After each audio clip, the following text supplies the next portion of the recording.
দুটি গ্রুপ আছে, অনলাইন অ্যাক্টিভিস্টদের গ্রুপের কথাও যদি আমি বলি, সেখানে আমি পিনাকি ভট্টাচার্যের কথা উল্লেখ করতে চাইছি।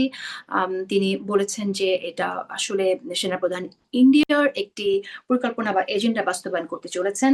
আবার আমরা এমন শুনেছি, যেমন ফাহাম আব্দুল সালাম বলছেন যে নির্বাচন যাতে পেছানো সম্ভব হয়, এবং যেটা আসলে আপনারা যেহেতু নির্বাচনটা পিছিয়ে যেতে চান, সেখানে আপনাদের কোনো এখানে যোগসূত্র থাকতে পারে।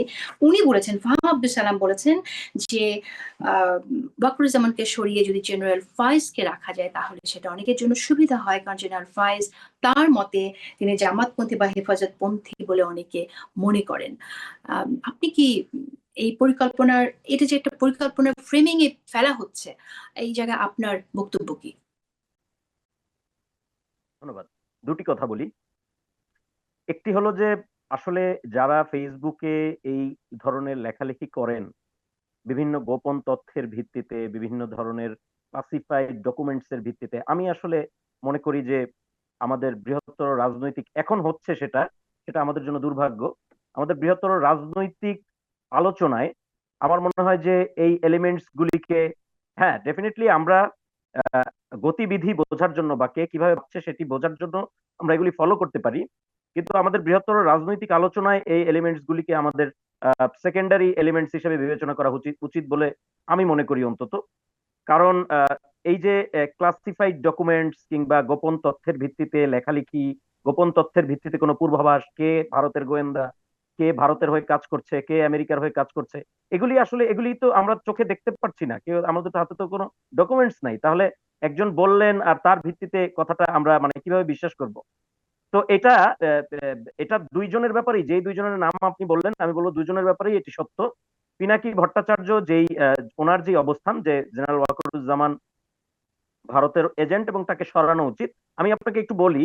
5 আগস্টের পরপর রাষ্ট্রপতি শাহাবুদ্দিন চুপ্পু এবং সেনাপ্রধান ওয়াকারুজ্জামানের অপসারণ নিয়ে আমিও কিছু মতামত দিয়েছিলাম, এবং আমার মতামত ছিল যে আহ, এই দুইজনকে অপসারণ করা উচিত বলে আমি তখন মনে করছিলাম, এবং আমার মনে হচ্ছিল যে এই দুজনকে অপসারণ আহ, করলে সেটা দেশের জন্য তখন ভালো হবে। সেটা হয়নি, সেটা তখন হয়নি, এবং রাষ্ট্রপতির আন্ডারে একটি গভর্নমেন্ট শপথ নিয়েছে। পরবর্তীতে এই গভর্নমেন্টটি এখন প্রায় 7 মাস 8 মাস হয়ে গেছে। এই মুহূর্তে আমি মনে করি, এবং আমি সেটি লিখেও জানিয়েছি, যে আমি মনে করি যে এই মুহূর্তে সেনাপ্রধানকে হটিয়ে দেশে একটি মানে যেই যেই অবস্থাটা তৈরি হবে সেনাপ্রধানকে সরিয়ে আরেকজন সেনাপ্রধান, আমি মনে করি যে সেটার বাস্তবতাটা এই মুহূর্তে ক্ষীণ। এই মুহূর্তে সেই বাস্তবতাটা আসলে বাংলাদেশে নেই। 5 আগস্টের পরে যে ঐক্যবদ্ধ বাংলাদেশ ছিল, যে ক্লিয়ার বাংলাদেশ ছিল, আমার কাছে মনে হয় যে এই মুহূর্তে সেই বাংলাদেশটি আসলে সেই অবস্থায় নেই, এবং এই মুহূর্তে সেটি করার বাস্তবতা নেই। ফলে এখন ওয়াকারুজ্জামানকে অপসারণ করানো কিংবা সেনাবাহিনীর মুখোমুখি কোন একটি বিষয়। আমি আমি একটু এখানে একটু অ্যাড করি। আপনি বলছেন বাস্তবতা নেই, কিন্তু আপনার দলের নেতাদের কথার সাথে কাজের তো একটু মিল থাকতে হবে। আপনি যে কথাটা বলছেন সেটা কিন্তু আপনাদের দলের নেতারা এমন কাজগুলো করছেন যাতে করে মনে হচ্ছে আপনারা এইটাই চান।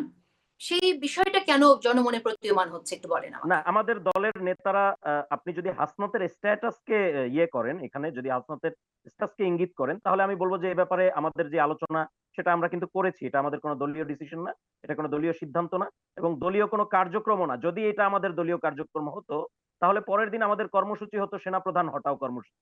এর আগে আপনি দেখেছেন বোধহয় যে আমরা একবার রাষ্ট্রপতি হটাও কর্মসূচি দিয়েও ছিলাম। সুতরাং যদি আমাদের সেনাপ্রধানের বিরুদ্ধে মানে সেনাপ্রধানকে হটানোর যদি আমাদের এটাই যদি আমাদের রাজনৈতিক কর্মসূচি হয়, তাহলে সেটা তো কোনো লুকো ছাপার ব্যাপার না। কারণ লুকিয়ে ছুপিয়ে তো আর সেনাপ্রধান হটানো যাবে না। সেনাপ্রধান হটাতে হলে ডেফিনেটলি এর পক্ষে একটি জনমত তৈরি করতে হবে, এবং এটিকে স্পষ্ট রাজনৈতিক এজেন্ডা আকারে উপস্থাপন করতে হবে, এবং সেভাবেই সেনাপ্রধানকে অপসারণ করতে হবে। গভর্নমেন্ট সেনাপ্রধানকে অপসারণ করবে। এটি তো আসলে লুকিয়ে আমরা কিছু ফেসবুক স্ট্যাটাসের মাধ্যমে তো আসলে সেনাপ্রধানকে আমরা অপসারণ করতে পারবো না। সুতরাং আপনারা যদি এখন সেক্ষেত্রে আমি বুঝতে পেরেছি, সেক্ষেত্রে এই যে একটা ভুল মেসেজ চলে যায় আপনাদের অবস্থানের ব্যাপারে যখন আপনাদের নেতারা কথা বলেন, দলের নেতারা, হ্যাঁ, তো আপনারা এই সমন্বয়টা কি করে করবেন? আপনাদের নেতাদের মধ্যে সমন্বয়হীনতা খুবই প্রতীয়মান হয়, এবং এটা পাবলিশ নিউজও আছে যে অনেকেই এটা নিয়ে অসন্তোষ প্রকাশ করেছেন।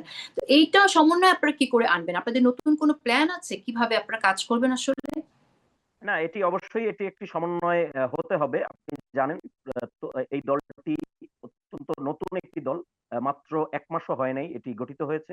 এবং এটি যেহেতু গণ অভ্যুত্থান থেকে উঠে আসা একটি দল, ফলত এই দলের মধ্যে অনেক ধরনের chaotic সিচুয়েশন আছে, অনেক ধরনের মতাদর্শের লোকজন আছে এবং শুধু দলের ব্যাপারও না। আপনি বাংলাদেশের বর্তমান রাজনীতি যদি আমি বলি, তাহলে বাংলাদেশের বর্তমান রাজনীতির সাপেক্ষেও অনেক ধরনের আমরা অনেক সিচুয়েশন লক্ষ্য করছি। বাংলাদেশের রাজনীতিতেও এক ধরনের অস্থিরতা, একটা অস্থির সময়, একটা অস্থির মুহূর্ত এই মুহূর্তে চলছে। সুতরাং আপনি যদি প্রত্যেকটি দলে কিন্তু এক ধরনের এবং প্রত্যেকটি দল, সেটি শুধু আপনি এনসিপির কথা যদি বলেন, আমি বলব যে প্রত্যেকটি দলে কিন্তু এক ধরনের পুনর্গঠন প্রক্রিয়ার মধ্য দিয়ে দলগুলি যাচ্ছে। আপনি যদি লক্ষ্য করেন এবং অনেকগুলি পাবলিশড নিউজ দেখেও আমরা সেই জায়গাগুলি বুঝতে পারি যে প্রত্যেকটি দল যে আসলে এক ধরনের পুনর্গঠন প্রক্রিয়ার মধ্য দিয়ে যাচ্ছে। সুতরাং আমরাও সেই প্রক্রিয়াটার মধ্যে দিয়ে যাচ্ছি। আমি আপনার আগের কোশ্চেনটার সাথে একটু এড করতে চাই। সেটি হলো যে একইভাবে ফাহাম আব্দুস সালাম যে পোস্টটি দিয়েছেন যে আমরা নির্বাচন পেছাতে চাই, এটিও আসলে ফাহাম আব্দুস সালাম কিসের ভিত্তিতে বলছেন আমি নিশ্চিত নই। মানে একটা ভিত্তি থাকতে হবে। একটা যদি হয় গোপন তথ্যের ভিত্তি, সেটা আসলে এই ব্যাপারে আমার কিছু বলার নাই। কারণ কার কাছে কি গোপন তথ্য আছে, কে কার সাথে মেইনটেইন করছেন এই গোপন তথ্যগুলি, এগুলি আসলে আমি জানি না। সুতরাং এ ব্যাপারে আমি কথা বলতে পারবো না। কিন্তু আমরা নির্বাচন পেছাতে চাচ্ছি এই কথাটি যদি কেউ বলেন, আমি বলব আমি এটির প্রতিবাদ করব।